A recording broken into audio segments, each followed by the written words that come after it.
Yeah, and I just I thought, man, I eat here, I belong here, I'm part of here. And a devotion grew in me to the health of the community that I'm in. So these are like steps. So I realized that my work on the resilience of the entire island was my retirement strategy. I'm not depending on the money system necessarily, although I still have financial independence income. I'm depending on my neighbors. It's like a game of musical chairs. It's like a totally anxiety system. How money works requires our economy to grow. It has to grow. It just has to grow. And so you get into the more is better cycle. Like, yeah, I have a nice pair of shoes, but hey, those running shoes are really cool. It's like you're just on this treadmill that capitalism requires of you. If we all got really conscious with money and said, hey, I have enough, I don't have to earn anymore, the wheels of the machine stop. So we're functions of the machine. The major thing in life is, how do you spend your life energy? Mary Oliver said, what are you going to do with your one wild and precious life? It's just the basic question, and it's not necessarily easy for anybody. But having a choice of how to spend your life energy is golden, because it brings up that philosophical question of who am I? What time is it in the universe? Where do I live? What's going on? How can I help? Which are the basic human questions. Welcome to Catching Up to Fi, a podcast on mindset, money, and life for late starters of any age on their journey to financial independence. I'm Bill, and I'm a late starter. I'm Jackie, and I'm also a late starter, and we're your host. We're here to help you on your journey to financial independence, no matter where you're starting. We're going to talk to experts, other late starters, and explore topics related to our mission. Join us as we catch up to Fi together. Hello, and welcome back to Catching Up to Fi. We are privileged and honored to have the godmother of Fi in our house today. We've had the godfather, and we had to get the godmother on to talk about her book, her life, her philosophy as it's changed through the ages. Vicki Robin is in the house today. Jackie, you excited? Of course I am, Bill. And like you said, it is an honor. Like, Vicki is such a deep, soulful thinker. I actually re-listened to the audiobook, and just hearing her voice. Yeah, the audiobook was amazing, Vicki. And I loved hearing your voice. It really made it come to life. So that refreshed a lot of things. But I think the thing I appreciated the most is that you go a lot deeper than just the mechanics or anything like that. And that flows into what you're doing now. So yeah, this is going to be an amazing conversation. And we are truly grateful for you joining us today. So, Vicki, before I introduce you, you're coming to us from Whidbey Island, right? And we need to keep that in mind as we have the show, because we'll talk a little bit about Whidbey Island and what that means to you, because it is a deep part of your life. And we want to find out about the Vicki Robin in the past, maybe even before the book. But let me introduce you first, in case folks in our Catching Up to Fi audience don't know, is the one person that doesn't know who you are. So Vicki Robin is a prolific philosopher, social innovator, writer, and speaker. She graduated from Brown University with a degree in philosophy, something I did not know. She is co-author with Joe Dominguez of the international bestseller and 5 favorite, Your Money or Your Life, Transforming Your Relationship with Money and Achieving Financial Independence. She's also the author of Blessing the Hands That Feed Us, Lessons from a 10-Mile Diet. And maybe she'll tell us about that too, because that's a lesser known book. She is co-founder of Conversation Cafes and of the 10-Day Local Food Challenge, and hosts the podcast YouTube interview series, What Could Possibly Go Right? What a positive way of looking at it. Inviting cultural scouts to shine light on what is emerging as the pandemic, climate, economy, and polarization in our nation unravel the old normal. Currently, she blogs on aging on her Coming of Aging platform. Vicki serves on the board of the Post Carbon Institute, She popularized the pursuit of FI in 1992 with the publication of Your Money or Your Life. She is the godmother of the modern day FI, as I said. Her book is more about life, freedom, and the pursuit of happiness than it is about money. Maybe the title really should have been Your Life or Your Money. One could say that reading her book, accompanied with J.L. Collins' Simple Path to Wealth, is the entire synergistic manifesto one needs to transform not only their money, but their lives. Vicki lives her values truer than anyone I know. Heck, in a symbolic move on the Oprah show, she wore the same purple on her second appearance as she did on her first to prove the point of enough is enough. Vicki Robin, welcome to Catching Up to FI. Thank you. Thank you. Thank you so much. Yeah, it's a pleasure to be with you. And I should thank you because as I was sort of just fed up to here with like organizing anything around the financial independence community, you stepped in and helped out with the Facebook page, the Your Money, Your Life Facebook page. And I really appreciated that. And I'm glad to be here. And I didn't graduate in philosophy. I don't know, sort of like urban legends. When I die, I'm going to have been even better than I am now. I graduated in Spanish from Brown University. Oh my gosh. Yeah. FI is just another language, and learning a language, math is a language, financial independence is a language. So you're teaching us the language of freedom, really, and we really appreciate it. Great. Okay. Well, let's get going. Well, Vicki was my previous co-host, so we're going to have a hard time here. You wrote a poem 20 years ago, and you published it today. I read it, and I was moved. You say, yesterday I wrote about a visit to the doctor. That led to an inquiry into aging and death, like everything I write these days. Today I remembered this poem I wish I'd appended called Out to Pasture. I wrote it 20 years ago when a tornado of cancer had roared through my life and turned my illusions of permanence into sticks and rubble. I was empty and feeling the gift in it. As you can see, I spent the next 20 years filling my life again with great vigor, and now with coming of aging, I'm emptying again. Reading it again, I think of our current political movement with two old white men vying for the power of the presidency. Oh my God, here we go. Which part of it? Well, the two old white men? The gauntlet is thrown. Do you feel like you're out to pasture? No, not now. But when I wrote that poem, it was a poem about a racehorse that had lived past its prime, and its owner, its keeper, put it out to pasture. And the sense in that horse, that the recollection of just being in the race and the enthusiasm, and the only thing you have in you is like, okay, there's two rumps ahead of me and I'm going to get in between them. That sort of focus of your middle years, especially if you have any ambition for anything. And then this feeling of, wait a second, I'm in a different world. And I want to be back in that old world, but there's something in this new world. In the poem, the horse smells a farmer harvesting oats.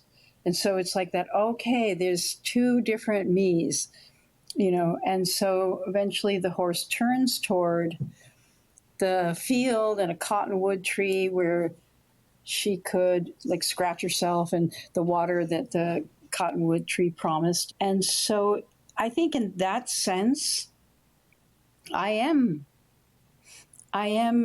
in that transition from being a racehorse to being and out to pasture. See, we have such a terrible idea about that. Oh, you've lost your significance. That's the whole thing we think about aging. It's so tragic that you don't want to do it. You want to keep white knuckle onto your old roles. And we see that everywhere. And as you said, we are seeing it now. And President Biden, and I don't know, when people listen to this, somehow or another, some choice will have been made and some outcome will have happened. But at this moment, it feels like a national intervention to take the keys away from Grandpa. And he doesn't want to go, and he's his sense of himself.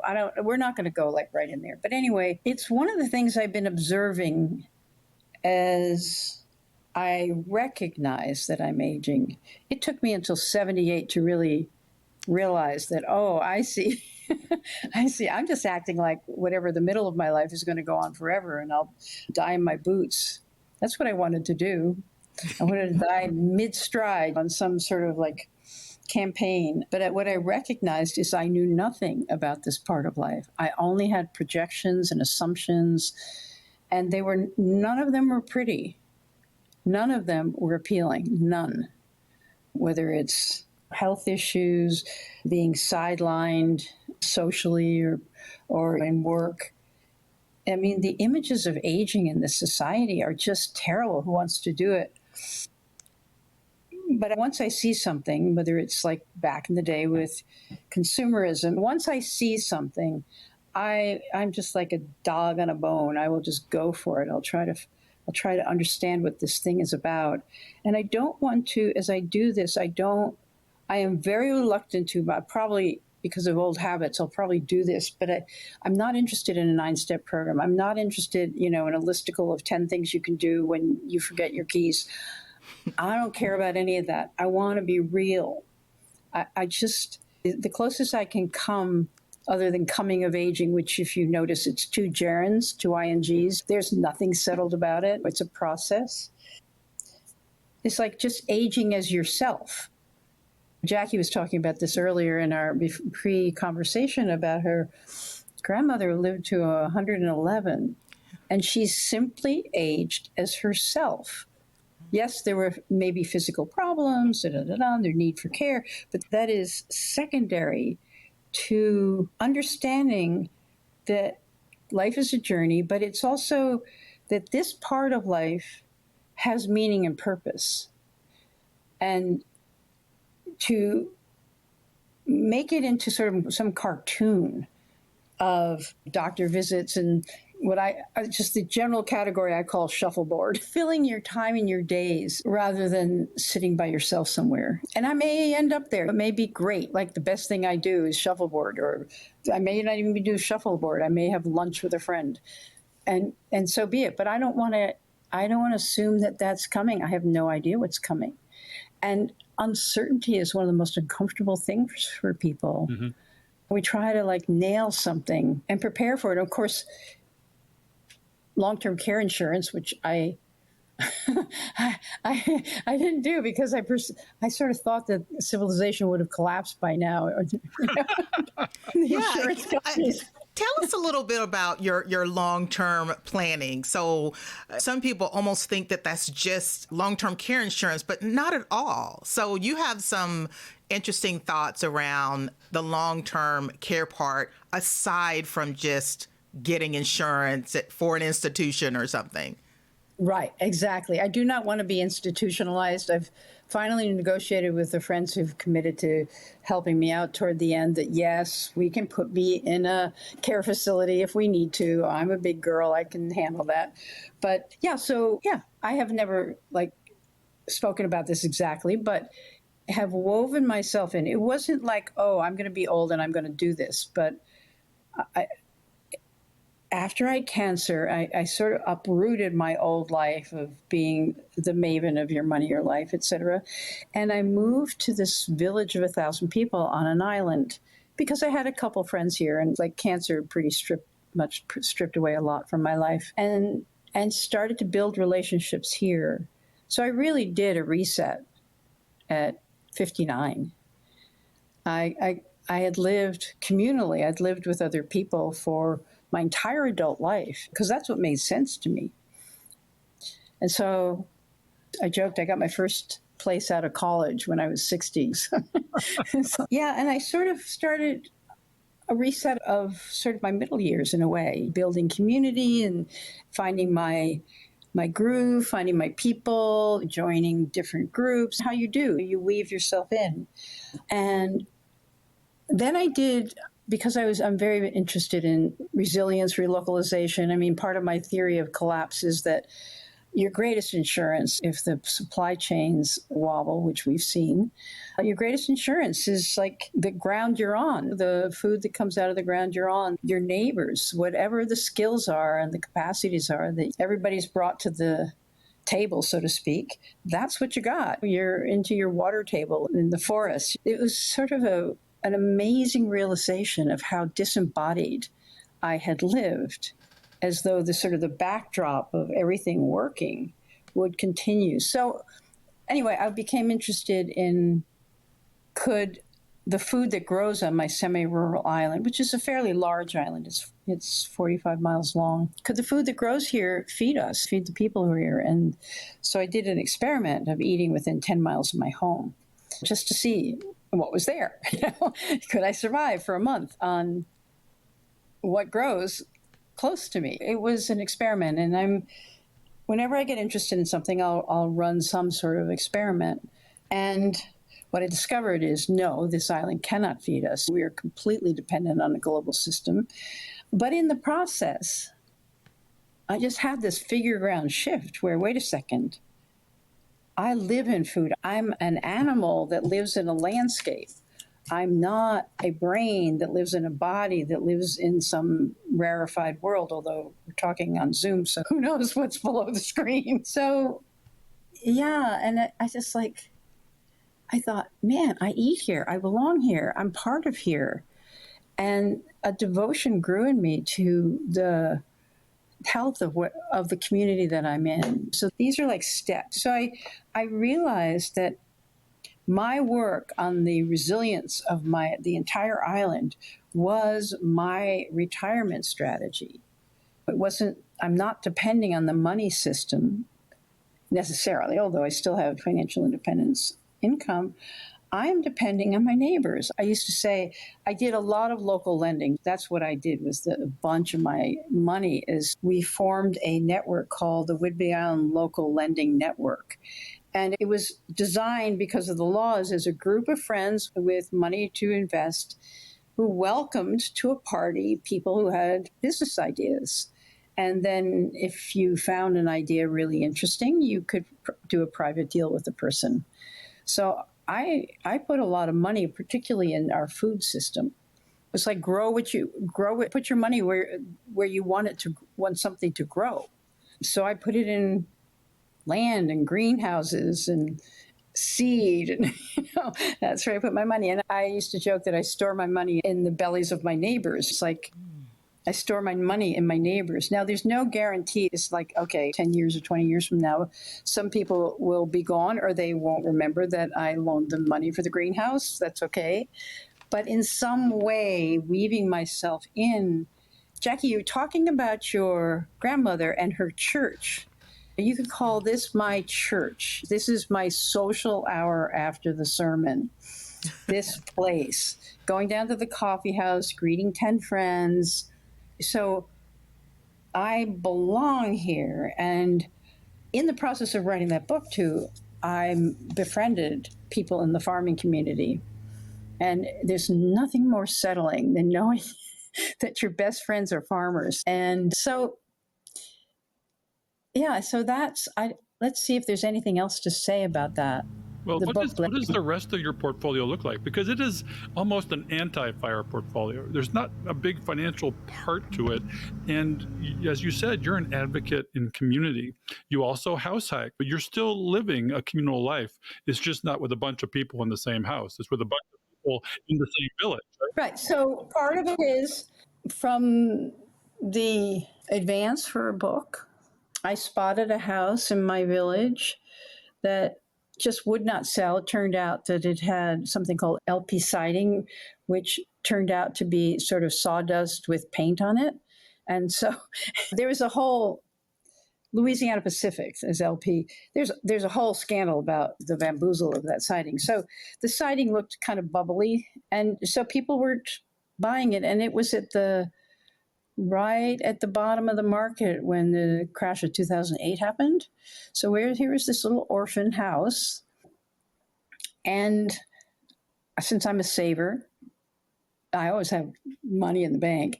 I was able to put down money on this house. And pretty soon I was able to pay it completely off.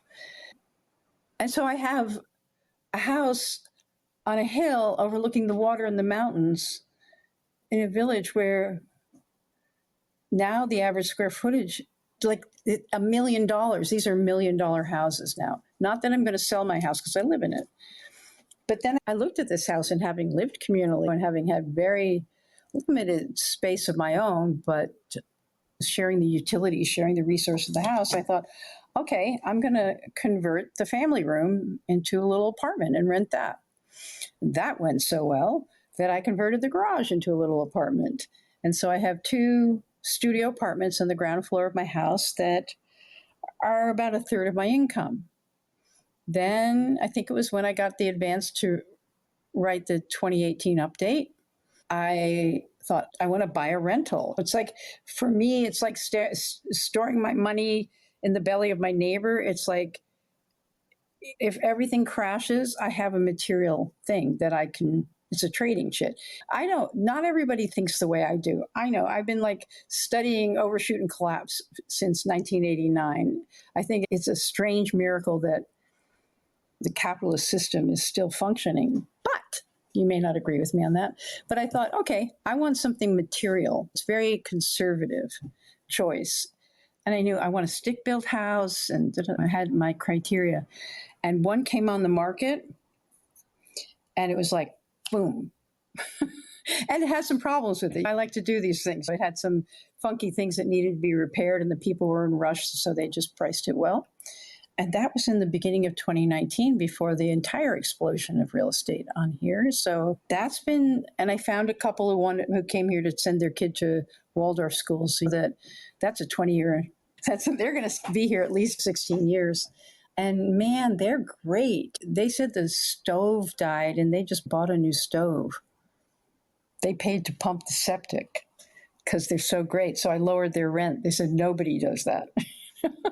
So I have basically I have 3 rentals in my community, and that is a significant portion of my income. And it's not that that other house has tripled in value, but that's not the point, except if I wanted to do a HELOC or something like that. My houses are my bank, so I can do loans.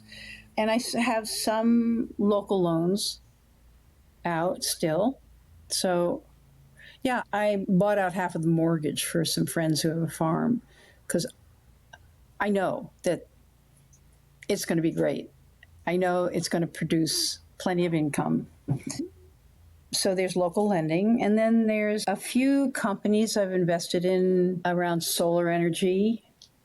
Yeah, so a couple of solar companies that are just regular corporate whatever, but I wanted to support. See, I put my money where I want something to grow for the community.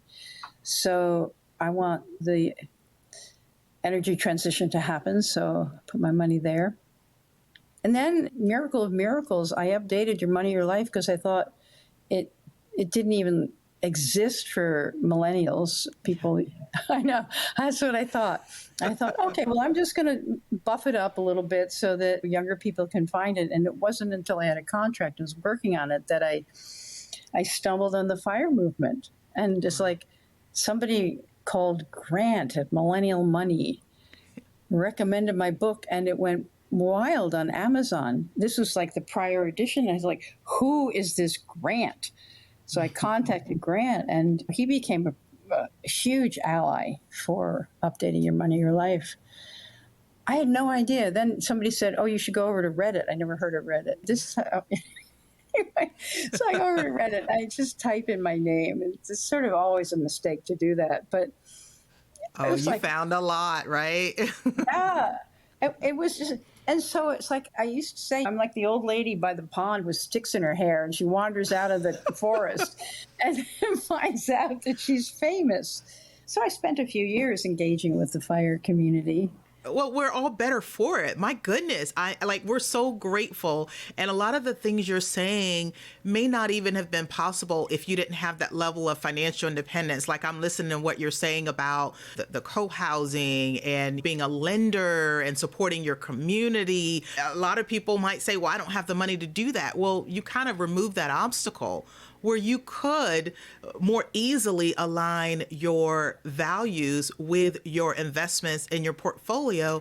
And then you're that lifelong learner. You're on Reddit. It's like if I tell my aunt about Reddit, I don't know what she would do. But it's just fascinating. And it's a gift. It's a gift to the FIRE community. Like, I just love your deep thinking. And I think even in the early days of the fire movement, I just thought so much about like the feeling, the emotion of not having to rely on money. And that was the big deal for me. I wanted to get the numbers. Yeah. So we're truly, truly so much better off for having you become a voice in the fire community. And it just says how timeless your work was and is. It's still timeless, Vicki. It's still so timeless. The sponsor of this episode is Abundo Wealth. We've talked about how helpful financial advice can be on the path to FI. Unfortunately, most of the industry is expensive and doesn't always have your best interests in mind. Our friends at Abundo Wealth are changing that. They don't sell any products. They teach you how to manage your own low-cost investments and provide expert advice.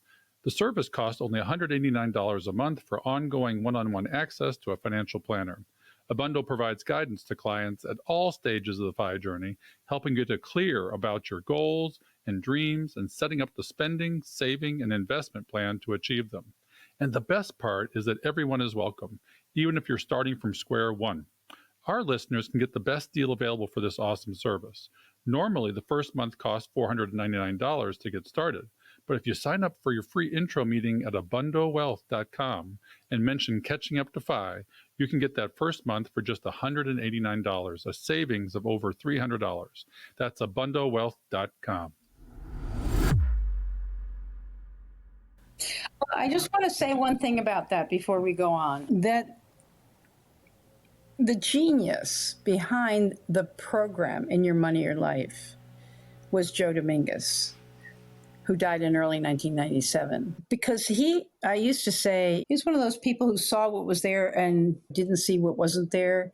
He was just hyper rational and an engineer, as many people in the fire community are. I mean, he was a natural for the fire community. He and I worked together for many years and were on a transformational path, definitely. So the transformational thinking came out of both of us, but the program, Joe. I just want to acknowledge that, because I'm a communicator. I'm an environmentalist. I saw the opportunity for this program to actually spread and lower consumption in North America, to take the burden of our consumption off the earth. That was my big motivation. So it was the combo of the two of us, sort of a reclusive engineer and a sort of a social butterfly and a writer, just loved to write, and a passionate advocate for a cause. So those two together, I just want to say, just as you're lauding me, I'm the last woman standing in an effort that was two of us, and also more because there was 10 years of the audio course that was available before that had gathered an audience, which is part of why Viking Penguin took a risk on us, much to their delight. Yeah, I was going to say, much to their delight. That was one of the best decisions they made. You are a self-proclaimed. Back in the day, you were out to change the world with a movement. And now we're 32 years into your book, 2 revisions. I want to know who you gave your warrior cape to now, or you're a warrior in another domain, but do you feel now in retrospect that you were tilting at windmills as Don Quixote and Pancho Villa? Right. Not Pancho Villa. He was a Mexican radical, but Sancho Panza. That's okay. Close. Well, that's a very current question for me, because I became accustomed, because of my passion, and basically delusional passion. That's why I call myself Doña Quixote, because they were windmills that he was tilting at. He was delusional in his entire story, but he was our idealism. He was that part of us that's courageous and will fight for the right. But in terms of the external world, none of that was true. So that part of me, I think it's just that maybe change makers in this world grab onto something like that. They have a vision that's so big, maybe some of them megalomaniacal, that they're willing to do anything for it. And that's how I was, because I thought there was a possibility of not arriving at this point of planetary decline. So it's been a real identity crisis to give up my warrior cape. That's what I was on a retreat 2 years ago out in nature, and I was someplace sitting by a cottonwood tree, and this came to me: it's time to give up your warrior cape. And it was like glued to my shoulders. There was no way I could shrug it off. It was one with my skin, and I had no idea what life would be like without that ferocious effort to change the conditions in the world. No matter what I was on local food, and I was on the power of conversation to change the world. It didn't matter what I touched. It was that same thing of like something, I'm like leaning against the conditions of the world, trying to move it. So that's, in a way, that was the antecedent to coming of aging. It was this process of coming down off of that narrow ledge of my job is to change something that will not change. That was like, that's a big word. It was delusional, and it was glorious. And I think a modicum of delusion is like the spice of life, you know? So, yeah, so it's hard even now to just, even this thing is, we started with two old white guys trying to lead the world. It's like, I want to do something about that. I want to do something. And I don't see myself as having anything to offer into that. So, I mean, it really is the time to recognize that younger people are on this. This is their world, and they're fighting for it. And so I donate money, and I just met with my current hobby horse. I still have them, is this idea, we call it in-home suites. I'm trying to encourage other people in my community to convert unused parts of their house into these small, independent, it's like a roommate suite. It's like a roommate, but the roommate has a kitchenette, a bathroom, and a separate entrance. So they can live an independent life, but you share the house and the chores and stuff like that. Because we have a housing crisis here. The middle income people, including nurses, doctors, and teachers, cannot afford to live in this community. You can hear my voice. Now I'm doing my...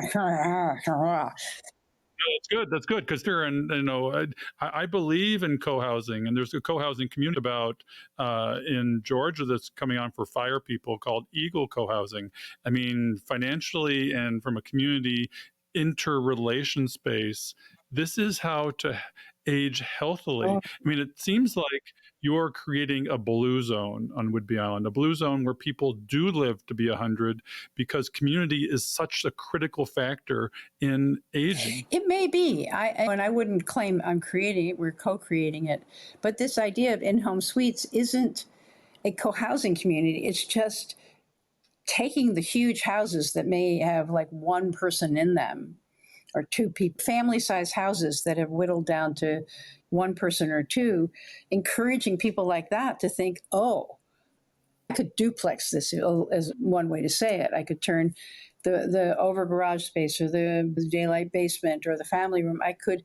And so then another individual or couple could have a space to live and teach in our schools and be nurses. And we just, even the county is so constipated that the planning department, where they could permit new building, can't retain workers because they can't find a place to live.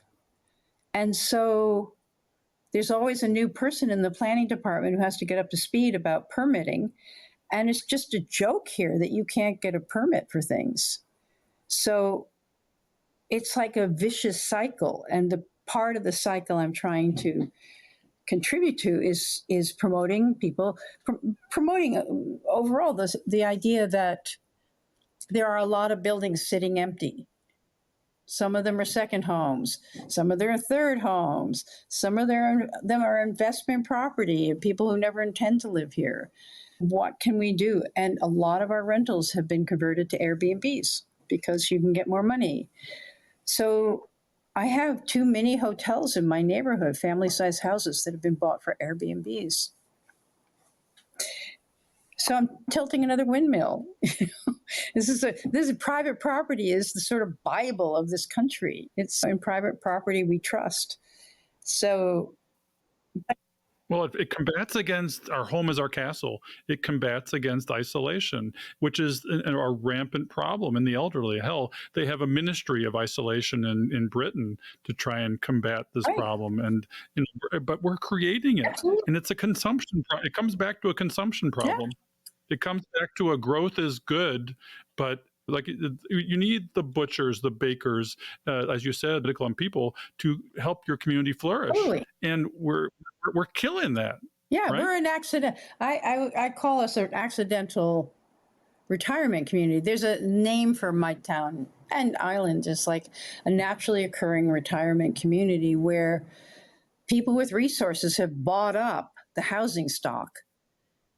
And there's nothing to stop us from just sitting on it and not welcoming, not even considering it our problem that nobody can get into the housing market here. Young couples, it's really hard. They can't get in. So you don't have a community that way. You have to think that you're not just a box that with stuff delivered from Amazon. That's not a community. That's a castle. So that's my current hobby horse that I'm trying to promote. But I brought it up because I don't have much energy for doing the work that needs to be done, going to county council meetings. I don't have like raising money, all those things that need to be done to take an idea off of the drawing board. So yesterday I met with a young woman who grew up here, who's been like living in little spaces in people's homes. And she's like all about it. She's all about everything about housing. So a friend of mine is writing a grant for her to be an intern to a nonprofit so she can work this. And I sat there and I thought, right, you can let go. Not because you've tried to convince somebody to do the work, but somebody has come along and you better let go because she wants it. So it was a beautiful moment for me. Well, it sounds like, I believe, and you talked about this sort of, reinvention is really the art of letting go of your past life and giving it over to the younger generation. And we see politically that we're not letting that happen. We need youth invigorated into our government. We need youth invigorated into your community because otherwise we're creating our own death. Bingo. Well said, sir.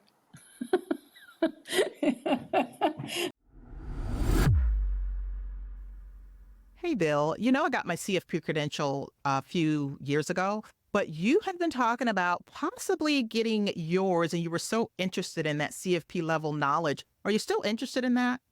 Yeah, but I don't want the credentials. How do I do it, a little bit on the lighter version?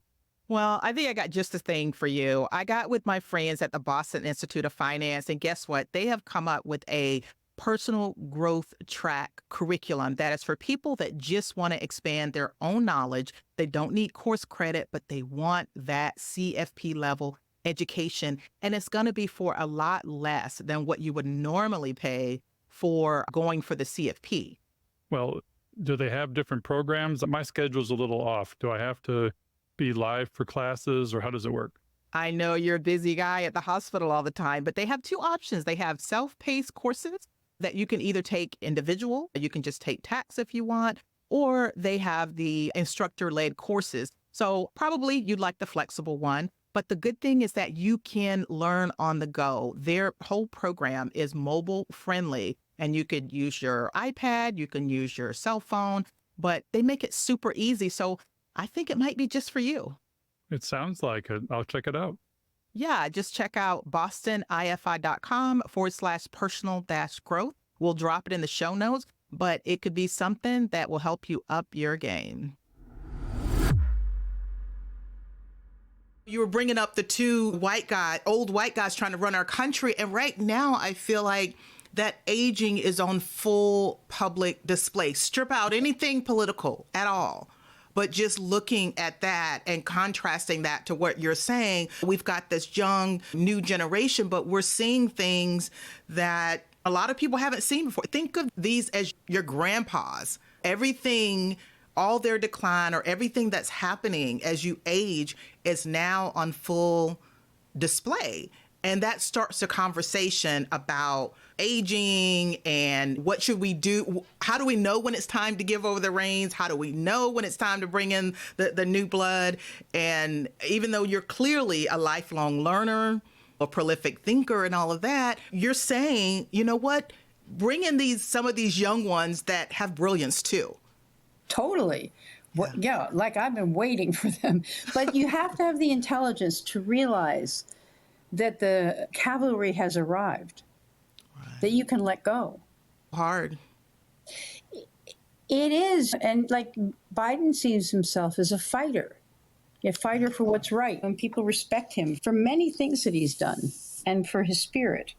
So when you're a soldier, to leave your post is hard.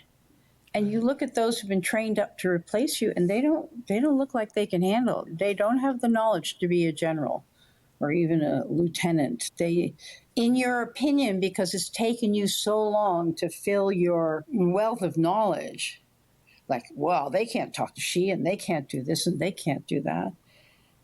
And it's the responsibility of people, whatever age, whenever you start in a sort of, it's not decline, really. It's like, it was about 10 years ago, I thought, I don't have as much ambition. Still have like a very creative mind, but I don't have the ambition to take it as far as I took Your Money, Your Life. Conversation cafes, I just don't have that part of me. And isn't that interesting? It's sort of interesting. So, yeah, and the fact that in grabbing onto power, you're not conscious of cultivating your replacement. A forester, you cut a tree and there's another tree planted. It's just the way of nature. So, yeah, it's a true dilemma, and it's very much like, how do you talk to your elders who think they're still in their prime and they're occupying the seat at the table that needs to be occupied by a younger person, because you need somebody with that vigor, intelligence, and ambition to be doing that part of the family work. You do. And there's great people waiting in the wings. Can they win the election? I don't know. But would they live through their entire term? More likely. As you say, it's on full display. And Mitch McConnell, he had many moments when we went, and he just stopped. Oh, no, that's not a problem. I saw my doctor. It's not a problem. People holding on to power. And there may be, in some people, when you don't hold on to power and you've been powerful, people can see your blind spots and they can see the things that you've been hiding by being shiny. So who knows, but people have to hold on to power. And maybe this is the Republican candidate. He needs to win so he can pardon himself. Well, I mean, what you said there is important, the winning. It's almost like it's about winning and not losing. And we think about losing as a disadvantage, but it's giving way to the future. And, holding on to the seat of power is not giving way to the future. And aging gracefully and being an elder, wise person for the young, vigorous person is really, I think, the way of the future. What do you think? Well, it's clearly the way of my future. I don't think it's ipso facto that you get to a certain age and you're wise, but you have to be willing to do the work of aging gracefully. And I think part of the work is coming to peace with your past. I mean, this is where the crossover to Your Money, Your Life is. Because I was just thinking the other day as I was writing, wait a second, there's a little whiff of Your Money, Your Life in here, because the spiritual dimension of doing your balance sheet, that we called that chapter Coming to Peace with Your Past, but it was about money and stuff. But coming to peace with your past, accounting for your life, bringing it into consciousness, and the places where you have not been on the up and up in some way or another, the relationships you've left behind or hurt, somehow or another you have to reconcile with that in an honest way. Whether you imagine that there's a God or whether you imagine that you just want peace of mind, whatever. There's no skirting that, I think. There's no skirting that as a soul, as an ensouled body, as somebody who wants to maximize their life energy. Isn't that what we said in Your Money, Your Life? Okay, all right. So help our audience quick, because I think your concept of life energy is critical.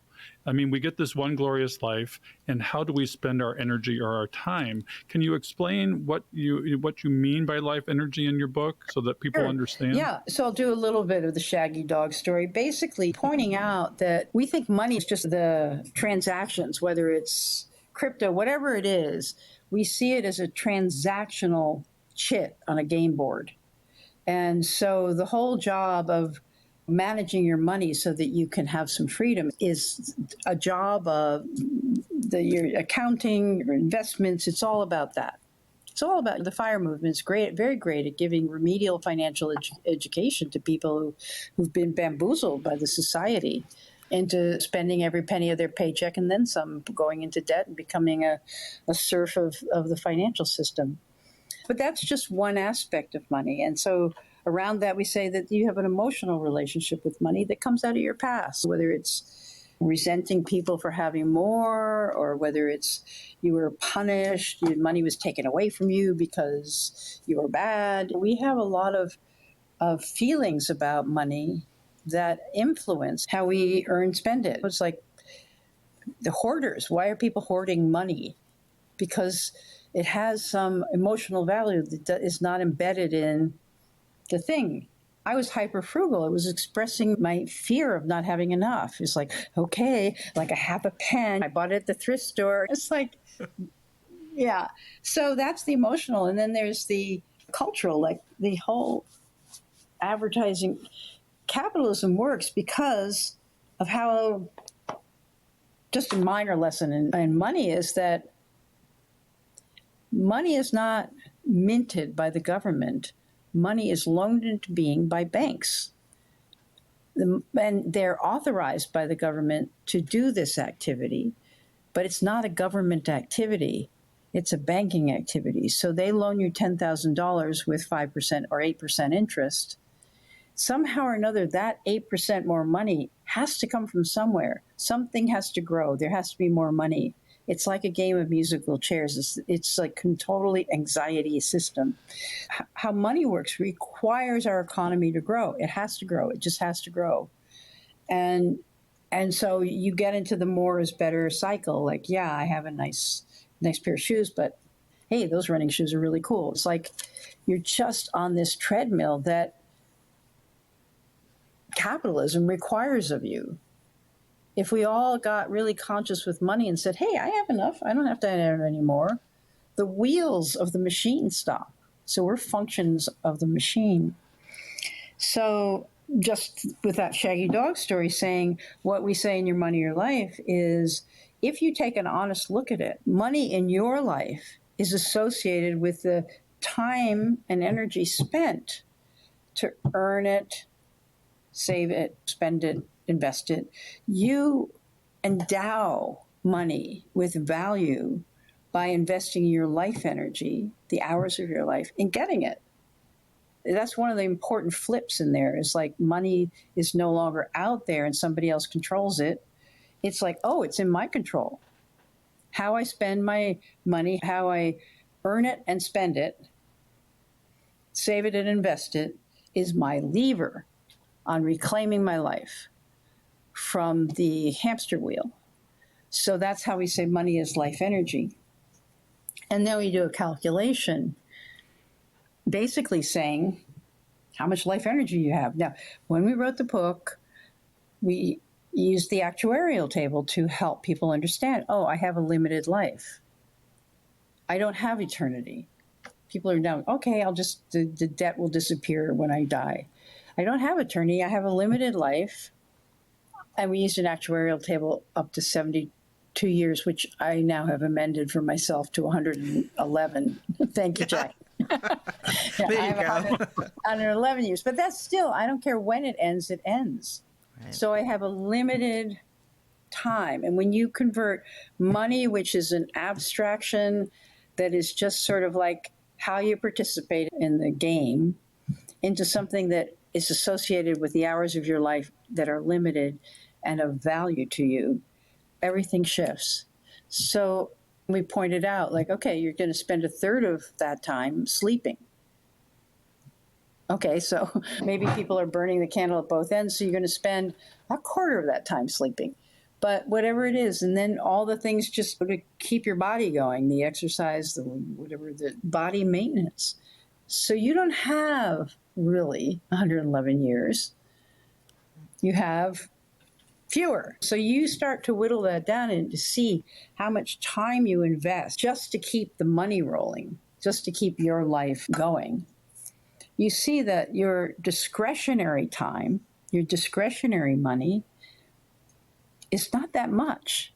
And then you start thinking about all the things you want to do in your discretionary time. I want to travel and time with my kids, like learning something new, volunteering in my community, going dancing, going to theater and cultural events. And you start to see that the quality of your life pretty much exists outside of the realm of money. Money is a ticket to get it, but it's not that you need money to go to opera. I'm sure if you want to figure out how to go to opera without money, there's plenty of ways to do it. You can usher. That's what I do. My local theater, I usher and I go to all the things. It's a no-brainer. People equate going to opera with money. You don't have to do that. There's lots of ways to go to opera. There's the Metropolitan Opera in New York beams some of their operas live, and you can go to a local movie theater for like $5 or $10 and go see the Met. So that's when you start to realize that that's when frugality starts to make sense. It's not deprivation. It's just cleverness it's like sort of clawing back your life from the system. So that's my song and dance about life energy. Does that fit the bill? Does it scratch the itch? And we've got a couple of questions from our audience in the background, and they're ones that I wanted to ask you too. Frugality had rap, it gets associated with cheap, but in your book, frugality seems to be the way to a virtuous, full life. Can you explain that for us a little bit, so that frugality it gets unwound a little bit? Well, my quip about that is I buy my freedom with my frugality every day. So I understand I'm spending my life energy, the limited hours of my life. So frugality is like a self-defense mechanism against getting into the more is better and it's never enough machine, which if it puts you in debt, if you go into debt for things, you've given away your future. You've cost you your future because you can never step off. And when the debt holds interest and you can't pay it off, I mean, people say, well, I paid my credit card bill. No, you paid the minimum amount so they can keep harvesting 17% off the money that's left. And you will never get out of it. You will never get out of debt if you pay the minimum amount. But it's sort of like, so once you get this life energy idea, which for me is associated not with poverty, or it's associated with dignity and sovereignty. It's like, okay, I've got one life to live, soap opera, got one life to live, and how do I want to live it? The major thing in life is, how do you spend your life energy? Mary Oliver said, what are you going to do with your one wild and precious life? It's just the basic question, and it's not necessarily easy for anybody. But having a choice of how to spend your life energy is golden, because it brings up that philosophical question of, who am I? What time is it in the universe? Where do I live? What's going on? How can I help? Which are the basic human questions. that we need to be asking if we want to have a quality of life. So I would like to say that I am also cheap. So it's not like I'm virtuous. I like shopping, and I give myself 15, 20 minutes a week at the thrift store just for fun, because I like to cruise around and see what I want and take it and pay $5 instead of 50 and feel smart. So I just got a little step down trash bin that I needed. And I know how much those cost, and I got it for the 10th of the amount. And it's like, yeah. So it's like if your frugality is diminishing your quality of life, then yeah, you should look at it because it's obsessive. But if it's part of your quality of life, it's part of buying your freedom with your frugality and funding your life well on less money, then it's beautiful. It's a skill. It's a capacity. I want everybody to have it. That's why we did Your Money, Your Life.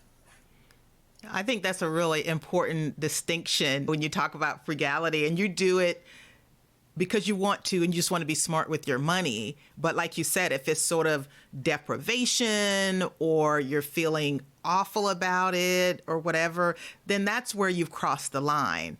So I appreciate that, because I never really labeled myself as frugal, but I just try to be smart with my money. And you seem to kind of confirm that. Jackie, this conversation with Vicki Robin is awesome. We're talking about your money or your life and the coming of aging. But guess what? It went on for 2 hours. Yeah, I am so glad that she stuck with us for that long, because what she was saying was so profound. We just love to hear her words of wisdom. So now we're done with the first part. Next week, we'll have part 2. All right, looking forward to it. So, Bill, as you know, we cannot do this show without our amazing staff and the people that help us put this on. So our social media is Diana Falk, our editor, Fritz Bassard, and show notes are done by Sarah von Sternberg. We love them, and they keep us going. Yeah, I mean, this show wouldn't have the quality it has without our folks, our peeps. And we'd also like to give you a few calls to action for the show. We love our community, and we hope you love us back. If you want to support the show and what we're doing, you can do that at Buy Me a Coffee, which is a platform that allows you to virtually say thank you if you get value from our content. The link is in the show notes, or you can head over to our website at catchinguptofy.com and click on the Support the Podcast tab at the top right. We hope you've enjoyed this episode of Catching Up to Fi. We would appreciate it if you could leave us a 5-star review so that our message can reach others. While we are financial educators, and I'm a financial professional that loves to teach, our content is for general education and information purposes only. We are not providing financial, legal, or tax advice. Always do your own research or consult a professional before making important decisions. We'll see you next time on Catching Up to Fi.